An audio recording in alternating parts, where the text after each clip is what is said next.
Do you have any favorite proverbs in your language? Yeah, there's one I used a lot since I was a child. Yeah? I don't know how to translate it in English. It's like, Uh-huh.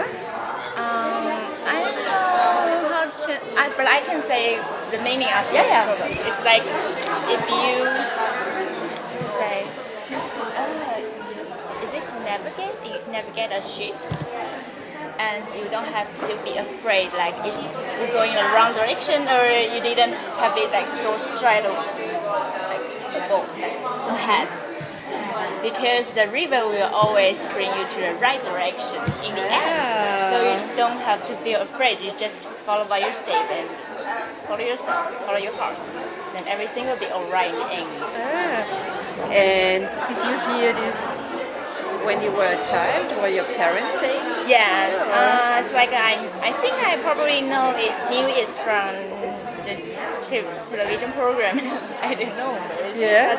I like it very much because I'm really like easily become nervous. Like the child who easily feel nervous. So I always use this proverb to encourage myself to be brave and not worry about that much things I was doing. So just like that. I like this one. I just need to think about if there's anything similar. I don't really know.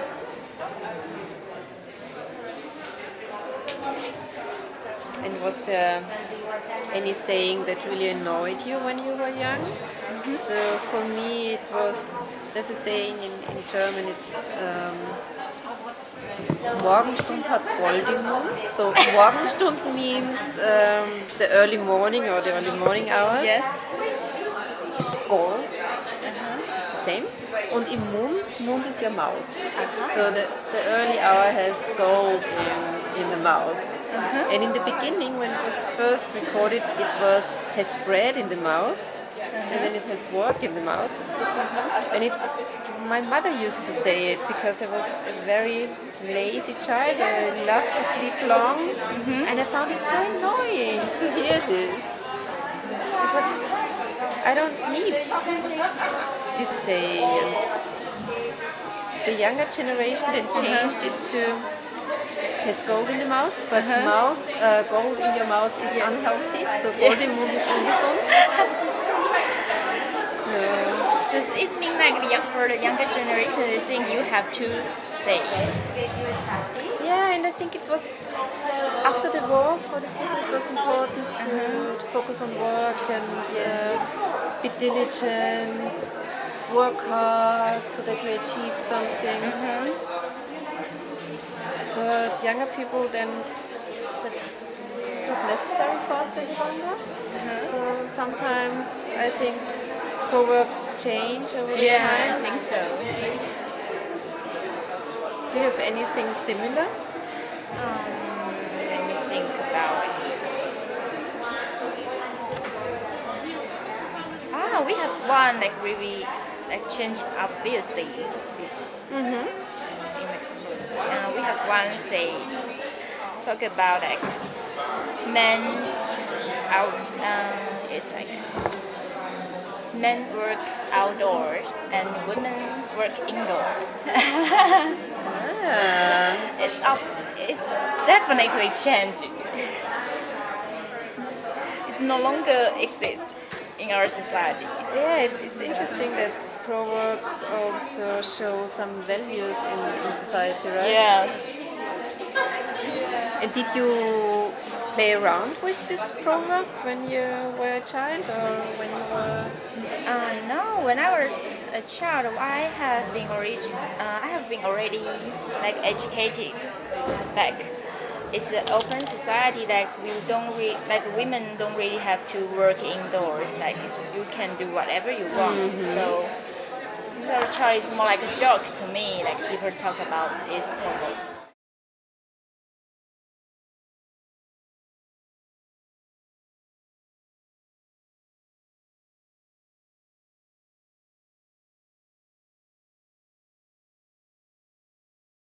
Sorry? Are you from England? I'm half half English, and that says it all. Venezuela? No. And look at the animal. That's the plumes. And it's New Zealand? No. Zealand? No. Keep looking. And it's a phrase that everyone says, dead as a... That is a... dodo? Dead as a dodo. So where is the dodo from? Mauritius. Why is Cooking. it that is a dodo? That's the phrase, that's the expression, because that's how they describe the bird. Because the bird was really didn't have any common sense like other birds does, and wouldn't know how to defend him or herself, because it looks like it's a boy, to be honest. And the phrase "dead as a dodo," that one's dead as a dodo over there. He is. So everyone's been saying it for years, and the dodo became extinct by the Dutch in the 18th century. So, yeah, and that was then. So it's very rare and hard to find one nowadays. And you got one in front of you. So you got another rare species of dodo, me, and that's it.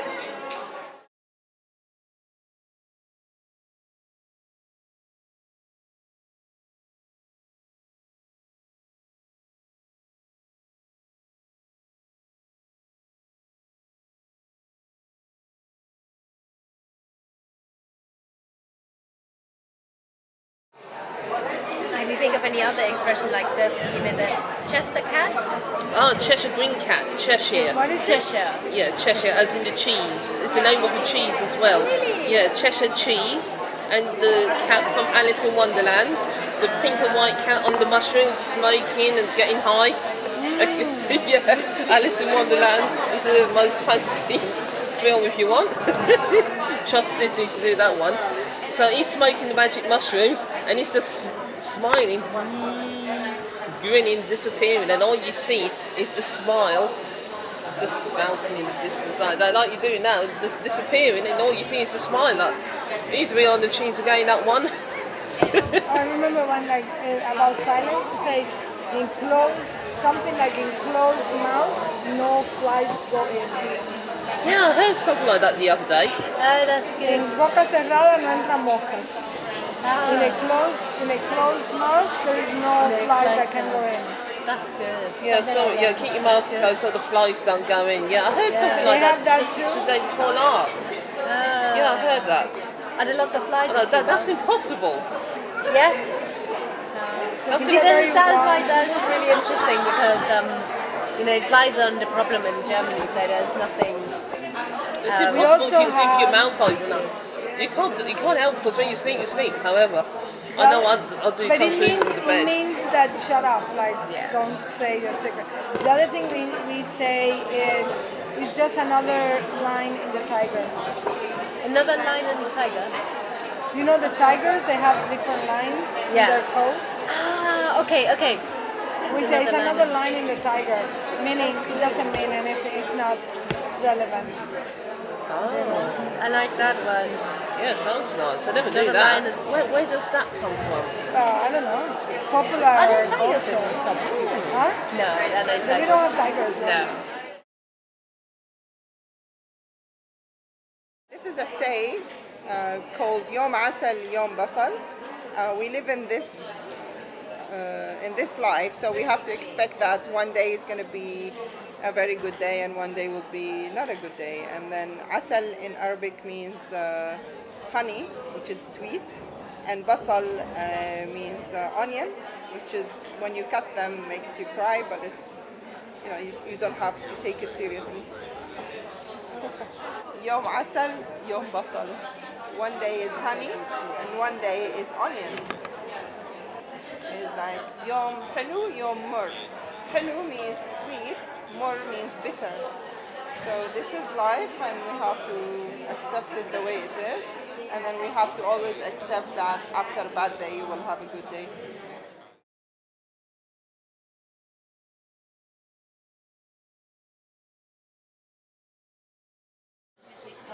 We have clothes here saying in Spanish, a la cama no te irás sin saber una cosa más. It means that you won't go to bed without learning something different, something new. And what does it mean, the second one? L'habit ne fait pas le moine. You know, l'habit, the habit, the clothes you wear doesn't make you a moine. You know, moine, not the priest. El hábito no hace al monje. Yeah.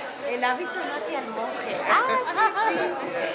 We also use it a lot in Spanish. And this one? Tout nouveau.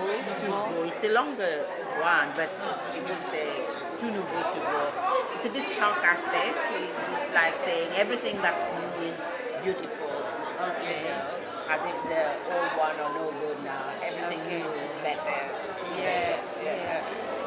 I have to think about that. I don't know if we have one in Spanish.